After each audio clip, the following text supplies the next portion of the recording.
আসন্ন ত্রয়োদশ জাতীয় সংসদ নির্বাচনে দুর্নীতিগ্রস্ত ব্যক্তি, চিহ্নিত সন্ত্রাসী, মামলাগ্রস্ত বা যে কোনো অপরাধের সাথে জড়িতদের মনোনয়ন দেবে না এনসিপি।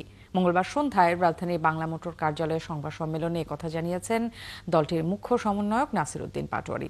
তিনি বলেন, বিএনপি ও জামাত মুখে সংস্কারের কথা বললেও সেই পথ অবরুদ্ধ করে রেখেছে। যারা আজ সংস্কার প্রক্রিয়া জোড়াতালি দিয়ে এগিয়ে নিচ্ছে, তারাই ভবিষ্যতে জনগণের প্রতিরোধের মুখে পড়বে। সংবাদ সম্মেলনে দলের সদস্য সচিব আক্তার হোসেন বলেন, ৭২-এর সংবিধানের ব্যর্থতার দায়ভার যেমন আওয়ামী লীগকে নিতে হবে, তেমনি জুলাই আন্দোলনের পর দেশে সংস্কার কার্যক্রম সফল না হলে তার দায় রাজনৈতিক দলগুলোকে নিতে হবে।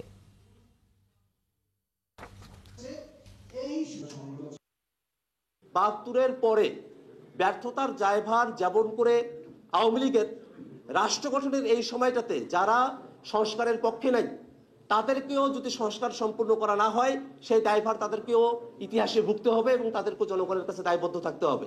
এবং আমাদের এই যে বৈষম্য বিরোধী নাগরিক কমিটি থেকে নাগরিক পার্টির কোনো নেতাকর্মী আগামী ইলেকশনে যার বিরুদ্ধে ন্যূনতম কোনো অভিযোগ আসবে দুর্নীতি, চাঁদাবাজি, সন্ত্রাসীরা, আমরা তাদেরকে নমিনেশন দিব না ইনশাআল্লাহ। এটা আমাদের দৃঢ় প্রত্যয়। এবং কোনো গুন্ডাবাজি, সন্ত্রাসী বাংলাদেশ আমরা চলতে দিব না। এনসিপি আজকে বহুদলীয় গণতন্ত্রের পক্ষে দাঁড়িয়েছে যে সমস্ত রাজনৈতিক দল যার যার মার্কায় ইলেকশন করতে হবে, এবং এটা না করলে আপনি আপার হাউসে যে পিআর এর কথা আমরা বলেছি সেটাও তো হবে না।